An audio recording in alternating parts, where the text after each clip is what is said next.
নমস্কার বন্ধুরা, পিঙ্কি কিচেনের সবাইকে স্বাগত। আজ তোমাদের সাথে শেয়ার করব পালক পুরি বা গ্রিন পুরি রেসিপি। ভিডিওটা তাহলে শুরু করা যাক। ভিডিওটা সম্পূর্ণ দেখার অনুরোধ রইল বন্ধুরা। তার জন্য দেখো, এক আঁটি পালং শাককে সামান্য পরিমাণে একটু ভাপিয়ে নিয়ে তার জলটা ঝরতে দিয়ে দিয়েছিলাম। জলটা ঝরিয়ে হাত দিয়ে চিপে জলটা বের করে নিলাম। একদম একটুখানি হয়ে গেছে, দেখতেই পাচ্ছ।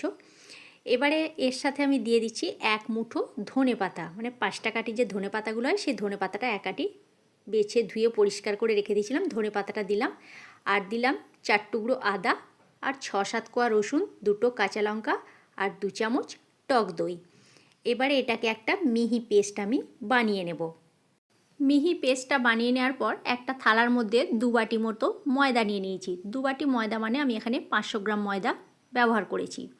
তার সাথে দিয়ে দিলাম সামান্য পরিমাণে নুন আর 1 চামচ মতো হিং।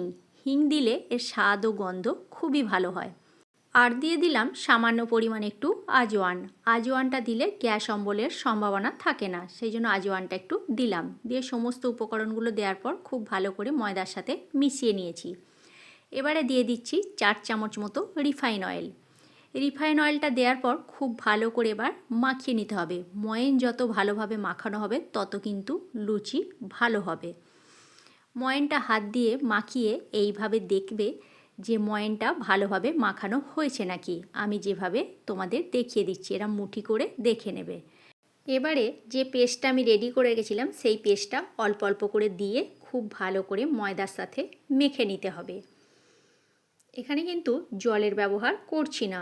যদি মনে হয় জল লাগবে তাহলে মিক্সির বাটিটা ধুয়ে সামান্য পরিমাণে জল একটু দেওয়া যেতেই পারে। যতটা পারবে জলটা না দেওয়ারই চেষ্টা করবে। যে সকল বন্ধুরা ইউটিউব থেকে আমার ভিডিওটি দেখছো তারা আমার চ্যানেলটি সাবস্ক্রাইব করে পাশে থাকা বেল আইকনটা প্রেস করে দিও। তাহলে কি হবে, যখন কোনো নিত্য নতুন ভিডিও আপলোড করব সাথে সাথে নোটিফিকেশান তোমাদের কাছে পৌঁছে যাবে, তোমরা ভিডিওটি দেখতে পাবে। আর ফেসবুক পেজ থেকে দেখে থাকলে আমার পেজটি ফলো করে নিও। পুরনো বন্ধুদের অসংখ্য ধন্যবাদ আমার নিয়মিত ভিডিওগুলো দেখার জন্য। দেখো, ময়দাটা আমি মাখিয়েছিলাম, সামান্য পরিমাণে একটু জলের দরকার আমার হয়েছে। মিক্সির বাটিটা ধুয়েই সামান্য পরিমাণে একটু জল আমি দিয়েছিলাম, দিয়ে একটা ডো বানিয়ে নিয়েছি। এবারে ডোয়ের ওপরে সামান্য পরিমাণে একটু রিফাইন অয়েল দিয়ে কিছুক্ষণ ঢাকনা চাপা দিয়ে রেখে দিচ্ছি।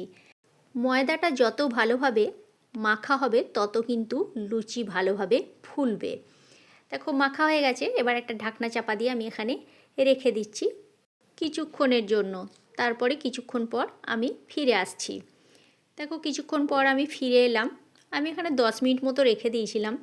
10 মিনিট পর ময়দাটাকে আবারও খুব ভালো করে হাত দিয়ে এখানে আমি থেসে নিচ্ছি। থেসে নেওয়ার পর এবারে আমি এটাকে লই করে নেব।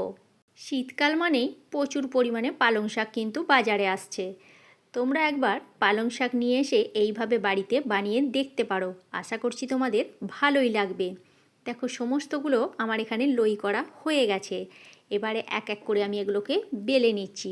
ওপর থেকে একটু তেল ছড়িয়ে দিলাম যাতে আমার বেলতে সুবিধা হয়। এবারে আমি এক এক করে বেলতে শুরু করে দিচ্ছি। আর একদিকে গ্যাসের মধ্যে আমি কড়াইতে তেল গরম করতে দিয়ে এসেছি অলরেডি। খুব বেশি পাতলাও করা চলবে না আর মোটাও করা চলবে না, মিডিয়াম করে বেলতে হবে। যেভাবে আমরা লুচি বেলি সেইভাবেই এগুলোকে বেলে নিতে হবে। দেখো, কিছুটা আমি বেলেছি আর কিছুটা এখনও বেলা হয়নি। যেগুলো বেলা হয়েছে সেগুলোকে আমি এক এক করে ভেজে নিচ্ছি। তেল খুব ভালোভাবে গরম হয়ে গেছে, আর তেলের মধ্যে এবার আমি এক এক করে দিয়ে এগুলোকে ভেজে নেব। দেখো কত সুন্দর ফুলে উঠছে, দেখতে পাচ্ছ? আর খেতে তো অসাধারণ হয়েছিল বন্ধুরা। দুপিঠটা একইভাবে ভেজে নেব, ভেজে তুলে নেব। আর বাকি যেগুলো আছে সেগুলো একইভাবে ভেজে তুলে নিয়ে তোমাদের আমি দেখিয়ে দিচ্ছি। দেখো, সমস্তগুলো আমার এখানে ভাজা হয়ে গেছে। কেমন লাগলো অবশ্যই জানিও, ভালো লাগলে শেয়ার করে দিও। আজকের মতো তাহলে এইখানেই, নেক্সট ভিডিওতে দেখা হচ্ছে।